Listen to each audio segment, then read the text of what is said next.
ఈ stage right ఒకసారి అందరం కూడా పెట్టండి. ఫస్ట్ స్టేజ్ రైట్ సైడ్ ఉన్న వాళ్ళందరూ పిడికిలెత్తి జై తెలంగాణ, జై తెలంగాణ, జై కేసీఆర్, జై కేటీఆర్.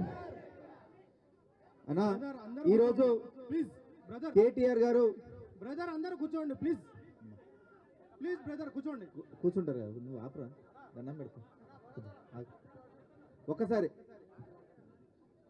అన్న మా అన్నాలకి ఎదురుగిస్తే ఈరోజు వేదిక మీద ఉన్నటువంటి బీఆర్ఎస్ పార్టీ పెద్దలందరికీ పేరు పేరున నా హృదయపూర్వక నమస్కారాలు తెలియజేస్తూ, వేదిక ముందున్నటువంటి ఈరోజు నల్గొండ, ఉమ్మడి నల్గొండ జిల్లా వ్యాప్తంగా రైతుల పక్షాన మేమందరం ఉన్నాం. రామన్న పిలిపివ్వగానే రైతుల పక్షాన పోరాడడం కోసం మేమందరం నడుబింగించి ఈరోజు ముందు వరుసలో నిల్చుంటామని చెప్పి పెద్ద ఎత్తున ప్రతి నియోజకవర్గం నుంచి వేలాదిగా తరలి వచ్చినటువంటి మా బీఆర్ఎస్ పార్టీ సోదరులకు, రైతులకు అందరికీ పేరు పేరున నా హృదయపూర్వక నమస్కారాలు తెలియజేస్తున్నా. అందరికీ నా హృదయపూర్వక నమస్కారాలు తెలియజేస్తూ, మీ అందరికీ తెలుసు 420 దొంగ హామీలు ఇది ఒక్కరిచ్చినే కావు. ఎక్కడ పడితే అక్కడ కాంగ్రెస్ నాయకులు మన ఎలక్షన్ సమయంలో ప్రజలని మభ్యపెట్టడానికి కేసీఆర్ గారు ఈ తెలంగాణ ఆస్తిని క్రమబద్ధీకరణగా ప్రజలకు ప్రతి ఒక్క సంక్షేమ పథకం దిశగా ఒక్కొక్కరికి పేద ప్రజలకు పంచుతుంటే అది ఓర్వలేక 420 అబద్ధపు హామీలు ఇచ్చి ఈరోజు వారు ప్రభుత్వంలోకి వచ్చినారు.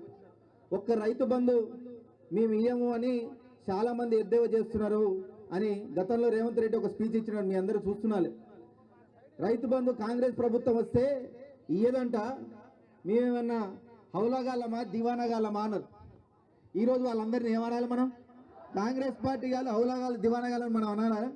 కొద్దిగా సిగ్గు తెచ్చుకొని వాళ్ళు ఈరోజు రైతు బంధుని రైతు భరోసాగా వాళ్ళు మార్చింది ఏదైతే ఇచ్చారో వాళ్ళు 15,000 ఇస్తామని చెప్పి నిన్న మొన్న 12,000 అన్నాడు. ఈరోజు పెద్ద వేదిక మీద ఉన్న పెద్దలందరూ చెప్పినారు ఆ 12,000 కూడా మార్చి 31వ తారీఖు అని చెప్పి మళ్ళీ నెక్స్ట్ రోజు ఏప్రిల్ ఫూల్ అదే చెప్పి మీరు అందరు నమ్మిరా అని చెప్పి మళ్ళా మొదటి వరుసలో తీసుకొస్తారు. అందుకే మీ అందరికీ తెలుసు ఎలక్షన్లు వస్తున్నాయంటే ఒక జిమ్మికి మొదలు పెట్టాలి. ఎలక్షన్లు వస్తున్నాయంటే ఫారాలు అందుకోవాలి, మీ దగ్గర నుంచి అప్లికేషన్ ఫారాలు అందుకోవాలి. దీనికోసం తప్పితే మనందరికీ వాళ్ళు ఇచ్చినటువంటి సంక్షేమ పథకాలకు నిధులు వాళ్ళ దగ్గర ఏ విధంగా పంచిపెట్టాలి ప్రజలకు అనేది ఏమాత్రం ధ్యాస లేదు, అసలు వాళ్ళ దగ్గర తెలివే లేదు. అందుకే మనల్ని మన స్వాతంత్రం వచ్చిన దగ్గర నుంచి పరిపాలిస్తున్న మన తెలంగాణ ఎప్పటికీ నీళ్లు దొరక్క ఎంతో ఇబ్బందులు పడ్డాం, రైతులు ఇబ్బంది పడ్డాం, పేదలు ఇబ్బంది పడ్డాం, ప్రతి ఒక్కరు ఇబ్బంది పడ్డాం. కానీ తెలంగాణ తెచ్చుకున్న తర్వాత కేసీఆర్ గారు ప్రతి ఒక్కరిని కూడా అగ్రభాగాన, ముఖ్యంగా పేద రైతులను అందరినీ కూడా అగ్రభాగాన్ని నిలబెట్టి ముందు వరుసలో నడిచినారు. ఈరోజు మన పేదల పక్షాన నిలదీస్తుంటే మన గౌరవ రాష్ట్ర వర్కింగ్ ప్రెసిడెంట్ కేటీఆర్ గారి మీద మీ అందరూ చూస్తున్నారు ఎన్నో కేసులు, అక్రమ కేసులు, ఎన్నో కేసులు. గ్రామంలో ఉన్నటువంటి చిన్న రైతుల కాంచి మన రామన్న దాకా ఎక్కడ లేని కేసులని కొత్తగా తవ్వి కొత్తవి పెడుతున్నారు. దానివల్ల ఎవరం నోరు మూసుకొని కూర్చోలేం, ఖచ్చితంగా ఎదురు తిరుగుతామని చెప్పేసి ఈరోజు కేటీఆర్ గారు పెద్ద ఎత్తున నల్గొండ జిల్లాలో సభ పెట్టి మనందరికి పిలుపునిచ్చిన సంగతి కూడా మీ అందరికీ తెలుసు. అందుకే ఈరోజు వేలాదిగా తరలి వచ్చి మళ్ళొకసారి రైతుల పక్షాన పోరాడతాం, ఖచ్చితంగా నడుం బిగిస్తాం.